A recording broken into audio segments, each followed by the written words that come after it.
Hey guys, welcome to the first of many class pre-BiS guides. I'm going to be doing a spec by spec pre-BiS for every single spec in the game, starting with my favorite class, the class that I will be maining, the Warlocks. So let's get started.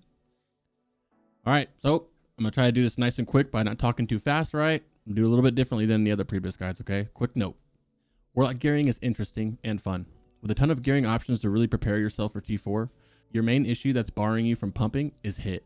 You must be able to hit the enemy to do proper damage, right? So as you can imagine, you want to get your hit cap immediately. Our hit cap is 16%, 15% if you're Alliance. However, in a perfect world, you're sitting in a party with an Elemental Shaman and only need to get 13% hit, 12% if you're Alliance.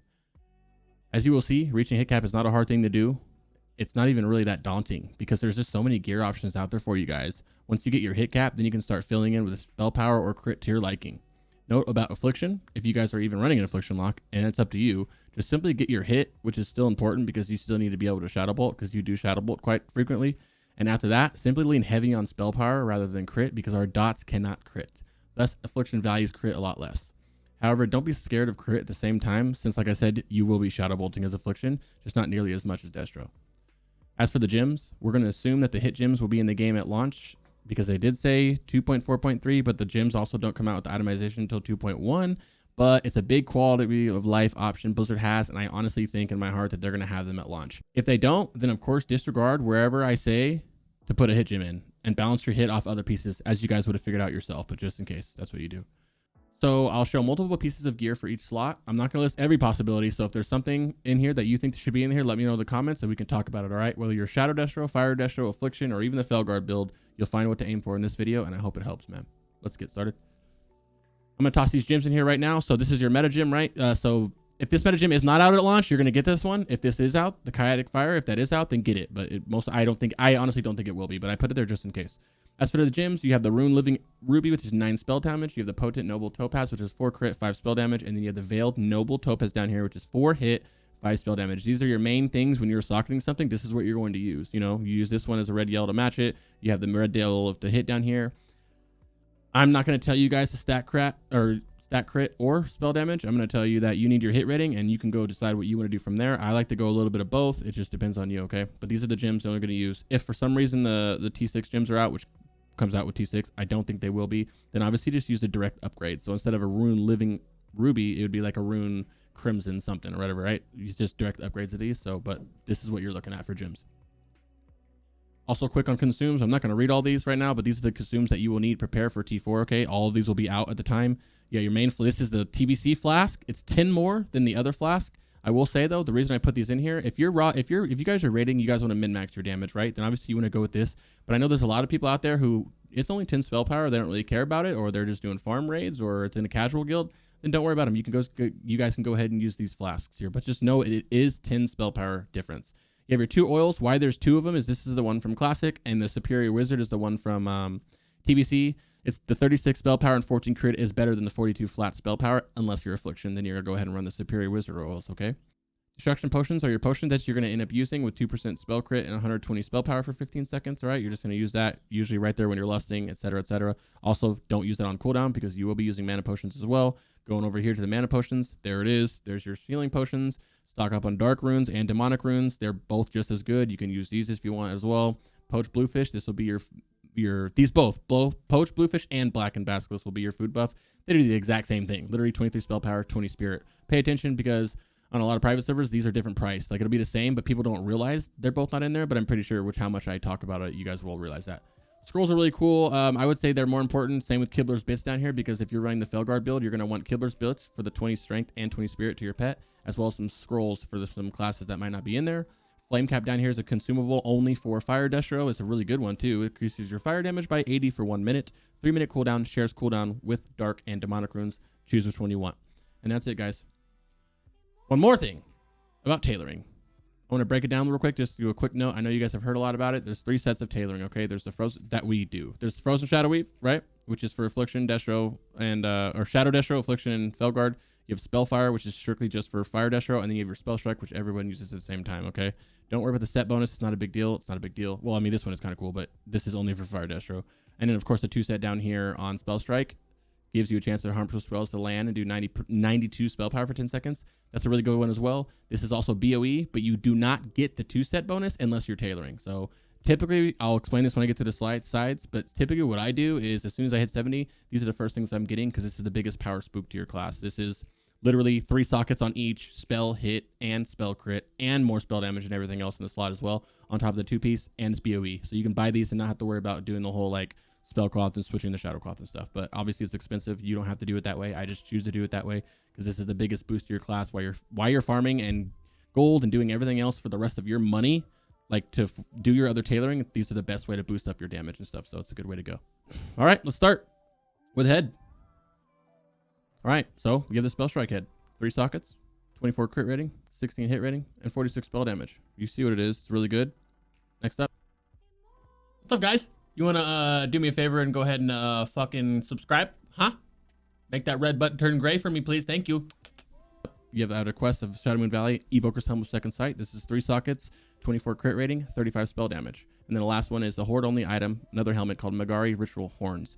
15 crit, 12 hit, 50 spell power. Okay, so right away we have a slot that you will want tailoring for, and that's spell strike. Like I said, I always prio this first. As soon as you hit 70, you can start doing the gold farming or doing whatever it is that you do for gold. I don't know what you do for gold, whatever you do though, you know what I mean? And I just simply get spell strike off the auction house since it's BOE.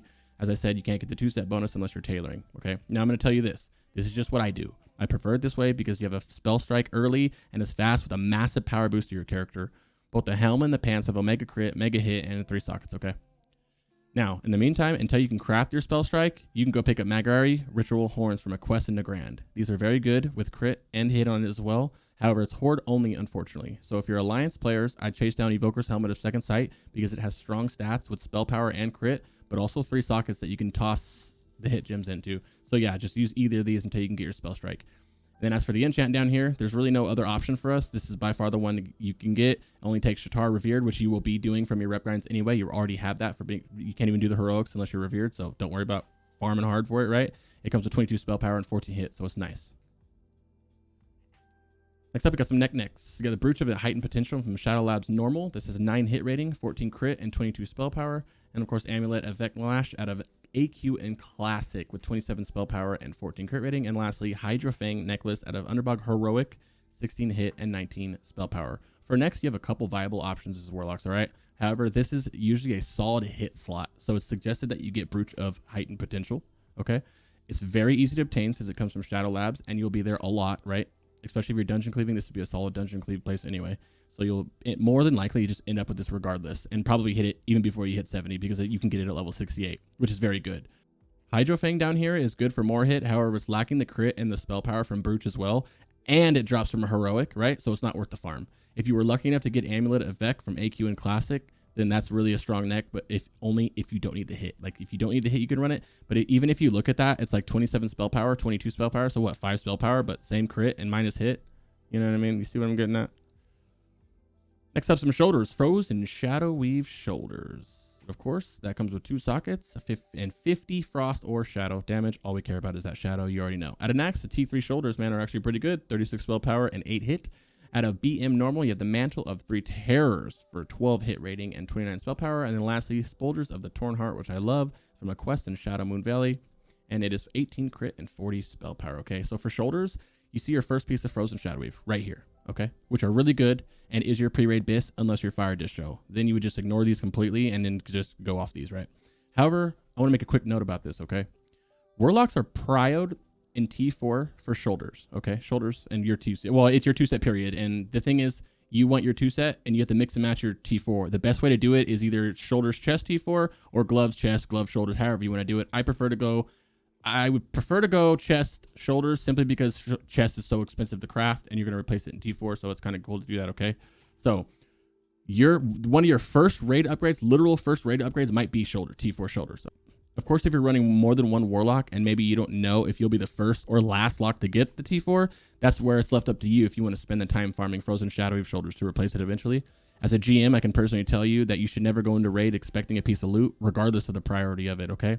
So take it with a grain of salt, but you can and will see a lot of Warlocks skipping Frozen Shadow Weave shoulders and chests for that same reason.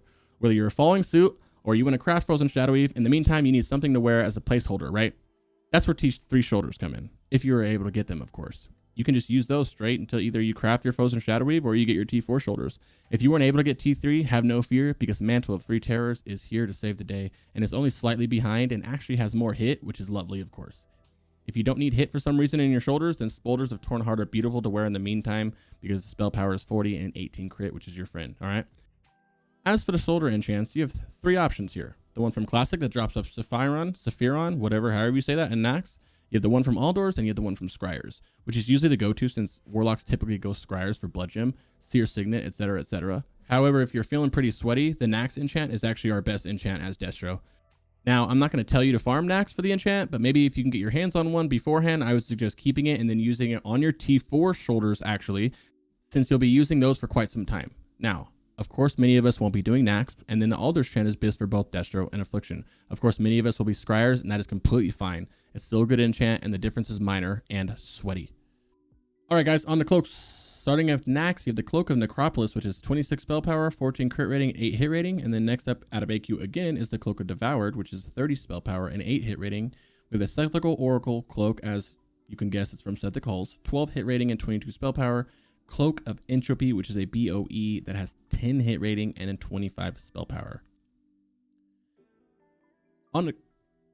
So, with the Cloaks, you've got a few options here, and to be honest, most of them are so close in value that it almost doesn't matter what you choose. You kind of like can't go wrong. Of course, there is a BiS, and that's actually Cloak of Necropolis from Nax.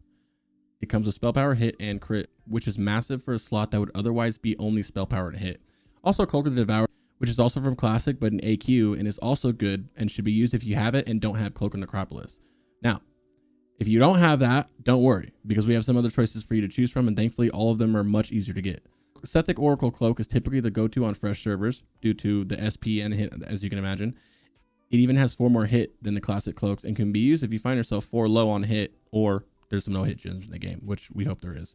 As you can imagine, this cloak drops in Sethic Halls, so you'll more than likely have it before your first raid. However, if you don't, just head to the auction house and pick up Cloak of Entropy, which is usually really, really cheap, and just rock that out until you can get Sethic to drop for you.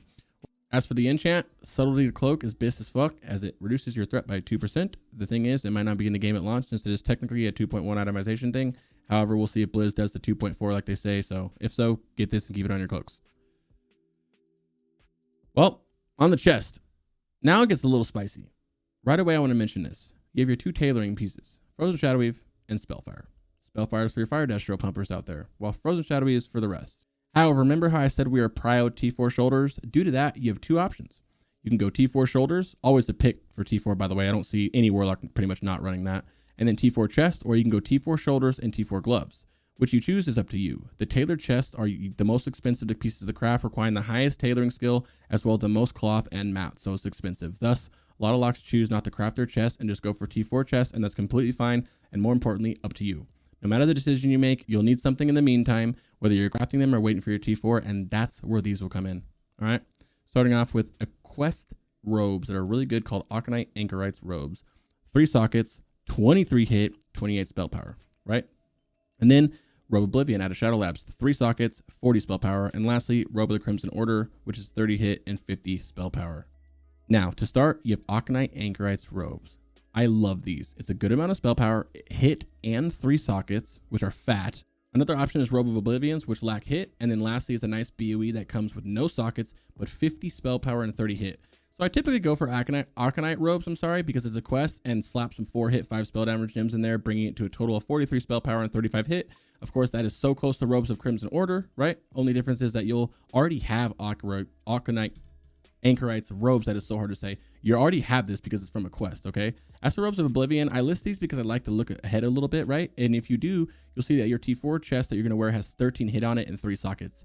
If you put 3 hit gems in the Robe of Oblivion, that's 12 hit and 55 spell power. The reason I bring this up is that I like to segue softly into my T4 robe, meaning I'm replacing my current 12 hit robes with one that's going to be 13 soon when T4 chest drops. And I like that because I don't need to move around a lot of my gear to make up for the loss of hit. For example, if I'm using Crimson robes, right, that's 30 hit that I have, and then dropping down to 13 hit, I lose 17 hit. And of course, you can just gem T4 or do whatever you want to do to get that hit around, but I don't like moving stuff around. So it's like not a huge deal. It might be just be some OCD thing I have. I don't know. I just don't like to shuffle my gear around all the time unless needed. By no means am I saying you guys need to do this. It's just what I do. But yeah, I just wanted to rant for no reason, so my bad. TLDR, Arcanite robes of 43 spell power and 35 hit if you're severely lacking hit. Robes of Oblivion are 55 spell power and 12 hit. Robes of Crimson Order are 50 spell power, 30 hit. If you just want a nice piece to get off the auction house, you don't have to stress about farming nothing. Just don't stress too much on these since, like I said, you are replacing these pretty fast with T4. Choose one that fits your current hit situation and palm. As for the enchant, only one you'll need is exceptional stats to chest. Add 6 to all stats. So on to bracers. We have Rock Fury Bracers at a classic, which is 27 spell damage and 8 hit. We have Bracers of Havoc, which is 1 gem and 30 spell power. And then Crimson Bracers of Gloom coming out of Ram's Heroic for 12 hit and 22 spell power. So for bracers, much simpler and less choices here. If you have Rock Fury Bracers from Classic, you can use these if you need hit. If you don't need hit, just use Bracers of Havoc. They're BiS, they come with a socket. I love them. Crimson Bracers of Gloom are also a good hit option if you don't have Rock Fury Bracers and you need to hit. But the issue is, I don't suggest it. No one ever does, because this is literally from a heroic. That means you're farming a heroic for some, but if you want to, do it. I'm not telling you not to, but I usually typically don't really need to do that, right? I usually just use Bracers of Havoc the second I hit 70, and I don't even use it as a hit option. You might put in a hit gem if you want to, but I never really use Bracers at a hit slot, so it's not that big of a deal. As for the enchant, only one to go, and that's spell power. As it sounds, it gives you, well, spell power. 15 to be exact. All right, guys, next up, gloves. So just to start this off and say it one more time, you have the choice to go T4 gloves with your shoulders, right? I've already explained this, so I won't waste your time saying it again. Just put that in your head. Whether you're going T4 or not, you need something in the meantime, and here's some option. First off, your Spellfire. 2 sockets, 23 crit, 50 fire damage. Obviously, this is strictly only for Fire Destro, okay? Now, you've got so many options for gloves in the meantime, okay? Starting with the hardest one to get and what 80% of people won't even get, which are these, off a World Boss. Anger Spark gloves. Insanely good gloves. Spell power, hit, crit, 2 sockets. It's like, they're nutty. They're so good. Now, I know these will be hard to obtain for mini, so I'll remove these from the slides, but know that if you have a shot at getting those, you definitely should try to get those Anger Forge gloves, okay? Now, on to some more realistic options here. We have a BOE called Gloves of Pandemonium. We have, out of Shattered Hall's normal, Gloves of Oblivion, 20 hit rating and 26 spell power. By the way, Gloves of Pandemonium are 22 crit, 10 hit rating, and 25 spell power. We have Darkstorm Gauntlets out of Nax, 37 spell power, 8 hit. And then we have Mana Spark Gloves, which is 2 sockets, 15 hit rating, and 16 spell power. Okay, so to start, I just like to say that Gloves of Pandemonium are not only pre-BiS, but it's a BOE that is actually rather cheap. So to be honest, just get those and use those. Not really a reason to use the other options unless you need more hit or are Affliction. So I'll list them because I know you guys like to have options, okay? So Gloves of Oblivion down here, while missing the crit from Pandemonium, does have 10 more hit, making them very, very viable if you still need some hit, which is possible. Another good option is Mana Spark Gloves, since they're pretty easy to get, and with the 2 sockets being able to be hit gems, it would actually beat out Gloves of Oblivion if you actually needed even more hit, right? Lastly, I put Darkstorm Gauntlets up here for any of you that actually were able to get these, because it has the most spell power on there with a little bit of hit, which makes it pretty good, okay? If you have these and don't need hit, feel free to wear them. So as they're pretty good, especially as Affliction. I would personally suggest Gloves of Pandemonium though, as the crit with it is pretty nice. Plus it's a BOE, so no farming needed. And as for the enchant, just use the hit one, the spell strike one up here. If for some reason you're over hit, then use the spell power one. At some point you're going to switch in the game period, but early game like this, you're going to be using spell strike for sure. This is just free hit. But if you don't, for instance, you can get it somewhere else and feel like slocking in your spell power ones. More power to you. All right. As for belts, Spellfire again, last piece of it, 2 sockets, 18 crit rating, and 50 spell power. So it goes without saying here that Spellfire is the pick if you're Fire Destro. In the meantime, while you wait to afford to craft it, or if you're not Fire Destro, here's some solid belt options, okay? You got a BOE called Girdle of Ruination. This is 2 sockets, 20 crit, 39 spell power. You get out of AQ, Ice Stock Waist Cord, right? Pretty good belt, 14 crit, 41 spell power. Out of Heroic Arcatraz, you have Belt of Depravity, right? 17 hit rating and 34 spell power. And lastly, out of Steambolt's normal, you have Sass of Serpenta, which is 31 stam, 21 intellect, 17 hit rating, and 25 spell power. Okay, so the best one that you can get your hands on is hands down Girdle Ruination. This is such a good belt. It's beautiful with the spell power, the crit, and 2 sockets, putting it well ahead of the rest. Now, caveat, this belt is a BOE, right? Made by tailorers. It's very expensive. It's omega expensive. If you're tailoring, yes, go ahead and craft it. It's still going to be expensive. You need Shadowcloth for it. I think it's 10. I could be wrong. And you obviously need your Shadowcloth for some other things, but this is very, very good. Thus, this usually isn't what you're wearing when you go into immediate Karazhan, right? But if you have the gold, this is your pick. Now, for those not stacked with unlimited gold like me, and you do not need hit, your pick is going to be Ice Stalker Waist Cord if you had it, okay? Super, super, super strong belt. The 41 spell power and the 14 crit is so nice. The thing is, you might still need some hit on your belt. And if that's the case, which usually is, simply just get Sasa Serpenta, as it has heavy hit on it. Or if you're feeling real lucky, you could farm up Belt of Depravity from Arc Heroic. Just know ahead of time, it's a low drop rate and it's in a heroic. Not that fun of a heroic either, so good luck. Pants. All right, we got quite a bit of solid pants here. Okay, starting with Spell Strike. 3 sockets, 26 crit rating, 22 hit rating, and 46 spell power. Next up at a BM, which is Black Morass Heroic, Breaches of the Oculus. Sounds dope.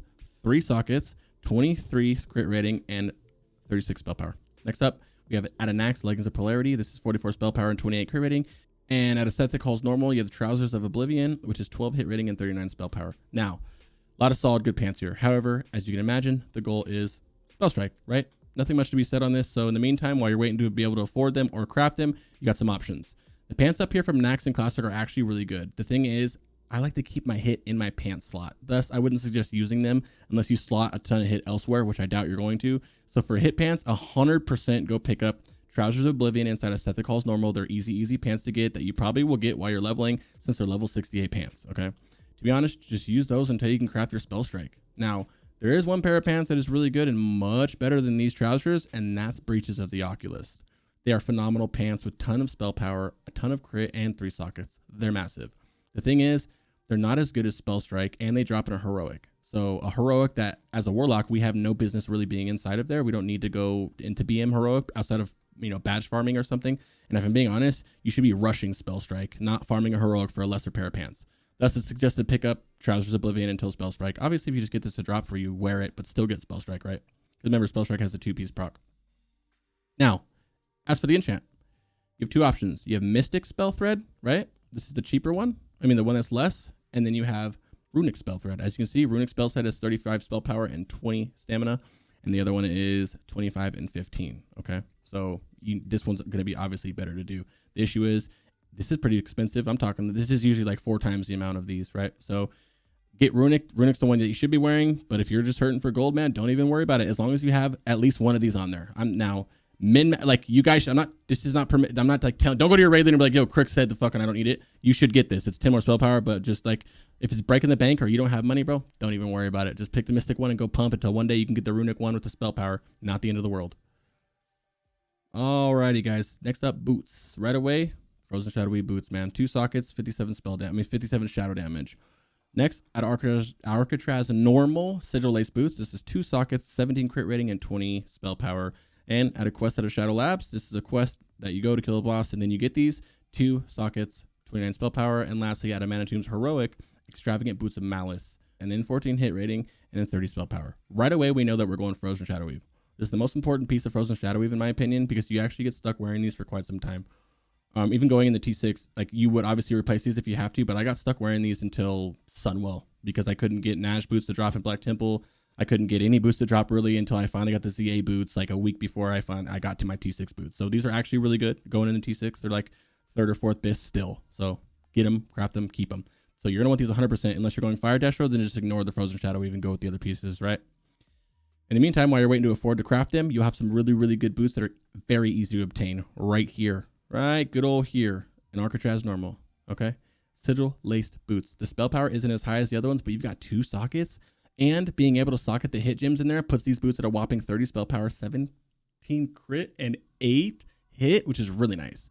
Now, Shadow Jumpers are also good as well, and you'll end up with these during your questing, as you should, because you can just wear these until you get Sigil Lace boots. It's pretty easy. And if you need even more hit than that, and you feel like farming Mana Tomb's Heroic, then you can go for the Extravagant Boots of Malice down here. But as I said, it's from a Heroic. Plus, I've never had to resort to them for hit, and I just really, honestly, I don't even get these. I go Shatrath, and then my Frozen Shadow is getting crafted within the next day.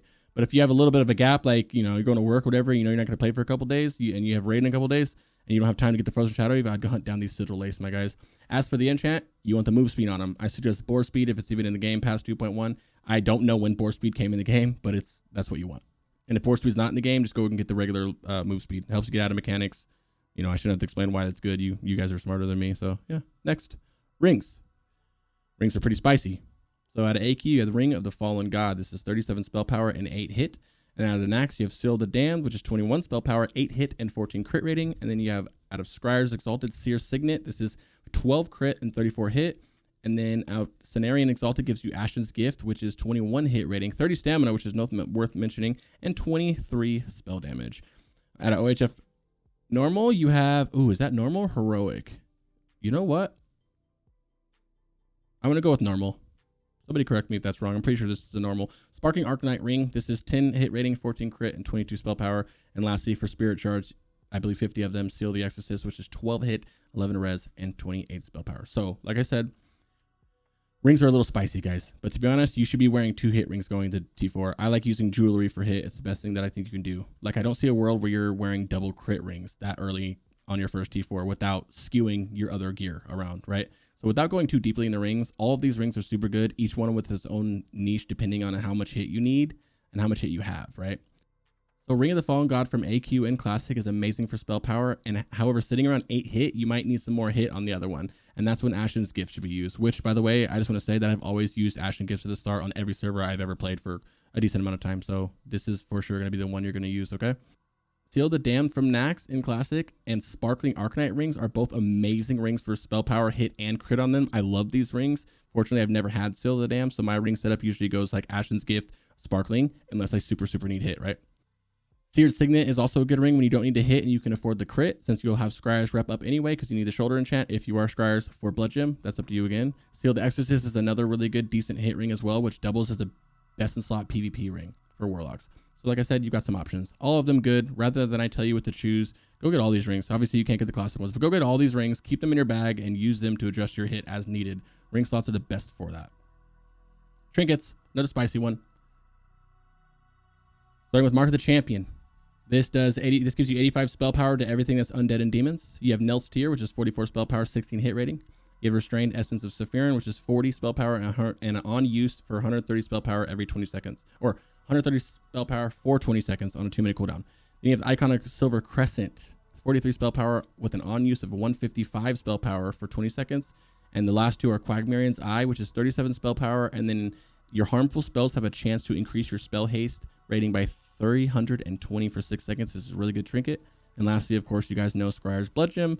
This is from Scryer's Revered. The reason Warlocks pretty much are Scryers every time. 32 hit rating with an on use that gives you 150 spell power for 15 seconds on a 1.5 minute cooldown, not a 2-minute cooldown. So, like I said, the trinkets are very spicy. I'm going to start by saying these classic trinkets are all very, very good. Okay, if you have them, you're in a good spot. To start, Restrained Essence right down here is just a slight lesser version of Icon. You see how Icon is 43, Essence is 40, 130 on use, 155 on use. It's just a lesser one, right? Meaning if you didn't get it in Classic, don't worry because you would have replaced it anyway with Icon. However, if you already have Essence, and that's great because now you can spin your badges elsewhere and then circle back to Icon. So this is a 41 badge of justice to get this. You can go spin, instead of prioritizing this, you can go get your offhand or something else first. Or what if you need your fire res and you're tanking and you're the Warlock tanking, you need fire res, right? You can go spin that and then circle back since it's just a little bit of an upgrade, right? But eventually you're going to want this because it is really good, all right? If you got Nel's Tear, then lucky you, because now this is just me speculating here, but it's got enough hit to actually justify you now not going Scryers for Blood Gem, right? Which leads you going into Alders, which is pretty much the only reason you go to Scryers anyway for this. Now remember, Scryers is the worst shoulder enchant out of the group. Min-maxy, I know, sweaty, but whatever.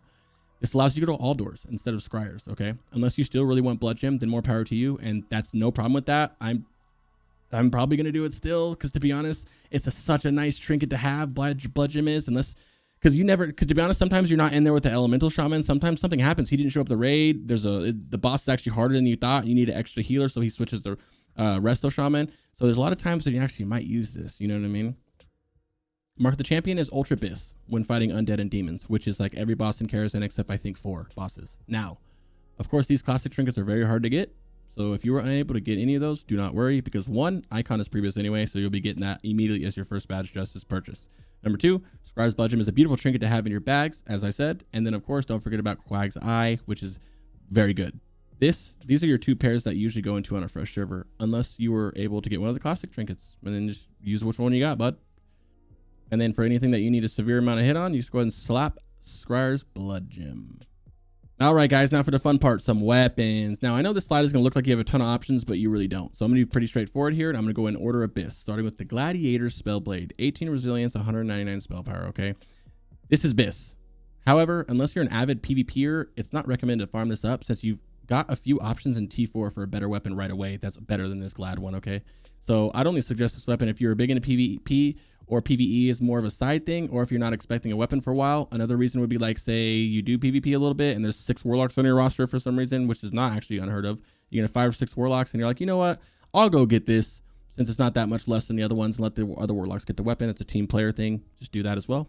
Next up, you have the Eternum Rune Blade, which gives you 21 crit and 168 spell power. This weapon is crafted by blacksmiths and is fucking expensive and nowhere near worth it, considering you can get your Exalted Rep weapon, which I'll show you in a second, which is only 9 spell power lower than the Eternum Rune Blade. So it's suggested to completely ignore it unless you, for some reason, get it crafted really cheap by like a guildie or something. So let's get rid of it. Now, let's talk about the next one. Blade of Wizardry. Now, this is very good blade, as you can see. 159 spell power with a chance to proc 280 haste for 6 seconds. The thing is, this is one of the most expensive BOEs. Like, it's so expensive, like super expensive. So unless you're stacked up with gold, or you've got no shot at obtaining this at all, unless you find it, of course, you can drop for you or a friend or your guildie or something, which is cool, which leads to the viable and, more importantly, realistic pre-BiS weapons. Okay, Stormcaller or Blade of the Archmage if you're Alliance, right? Horde Alliance, right? Pretty simple. This is a very good weapon and what you should aim for to get pretty goddamn fast when you hit 70. The only reason I would not speed rush farm this weapon is if I got Great Sword of Horrid Dreams. This is why I'm showing it from Shadow Labs. This is not as good as the rep weapons. However, it closes the gap much more than other weapons you'll find before this, not just for the spell power, but for the hit, okay? It's got a decent amount of it. Now, in any matter, you want the rep ones regardless. You want these fast. This one, I just said, like, if you have this, maybe you're like, I really want my trinket instead, or you really want to start working on your tailoring instead, you can go ahead if you have this. It gives you a little bit of wiggle room, right? Other than that, you're going to want to pretty much farm these up right away. As for the enchant, the only one you'll use in this situation is the one from Classic, which is 40 spell power, because you're a new TBC enchant, Soulfrost or Sunfire, dropping Karazhan, so you can't do anything, okay? All right, guys, next up, Offhands. So, starting off with Nax, Zephyrian's Left Eye out of Nax, like I just said, from Classic, 26 spell power, 14 crit rating, and 9 hit rating. And then Arc Normal will be Lamp of Peaceful Radiance, 12 hit rating, 13 crit rating, and 21 spell power. And then the last two are both badges. They both cost 25 badges. One is Khadgar's Knapsack, increases your spell damage by 49. And then the other one is Orbit of Soul Eater, which gives you 18 stamina on top of 51 shadow damage. Now, so the offhands are as simple as it gets. If you have Saf's Eye, you can use that. It's more spell power than the lamp. However, the lamp will not only drop for you probably a million times while you're doing these dungeons, because you're kind of going in arc a lot, right? But it also has 4 more hit on it. Choose which one you want based on your hit. Okay, as for the ones down here, guys, we have the Orbit of Soul Eater or the Khadgar's Knapsack. One's 49 spell damage, like I said, and the other one's 51 shadow spell damage. So just shadow damage, I mean. Khadgar's is more of a safe pick because if you look at the differential on shadow damage, right? On the shadow damage, it's only 2 spell power, right? But if I'm using Immolate up on the target, right? Flag, any kind of things like that where you're keeping emo on the target, which you probably will be, especially T4 because it's actually a DPS increase, even without a Fire Mage, your emo gets 49 spell damage on it too. So it's better to do this one, okay? All right, now lastly, even easier than the offhands is the wands. Doomfinger, right there, 14 crit rating, 16 spell power. At Arcatraz, you got Nether Core's Ron. This is 8 hit and 13 spell power. And lastly, Black Stock out of Underbog Heroic. This is 11 crit rating and 20 spell power. So Doomfinger from Classic is a very good wand. Simply just use this unless you need hit and then get Nether's Cores, which, like I said, you're going to be in Arcatraz. You've heard me say Arcatraz quite a few times, haven't you? Yeah, you'll probably get 4 of these in your bag at all times. So easy, right? Super easy drop. And as for Blackstock, if they stick with the 2.4.3 automation, then it's a very good wand on par with Doomfinger, to be honest. And if your Affliction, it's probably better because it has more spell power and less crit. Well, guys, that's all for this one. Thanks for watching. I hope this guys gets you guys ready for TBC. I'm so hyped. Let me know if I missed anything. I'm pretty sure I might have missed 1 or 2 things. I know we got some big theory crafters out there. If you guys are confused about anything or you want to know more, if you want to add to this, just please be in the comments. I'll pin it and everything like that. We can discuss this, man. I'm super hyped about this. Also, any other questions you guys have, just go ahead and put them in the comments too. In the pinned comment will be the link to the TBC Classic Discord where you can find everything that has to do with Warlocks, all right? Thanks for watching, man. Like, follow, subscribe for more content per usual, yada, yada, yada. And you can find me all the time streaming every day, if not every other day. Actually, with this new fresh coming up, you can catch me every day, twitch.tv/cricksgaming_streaming, only TBC content. Peace.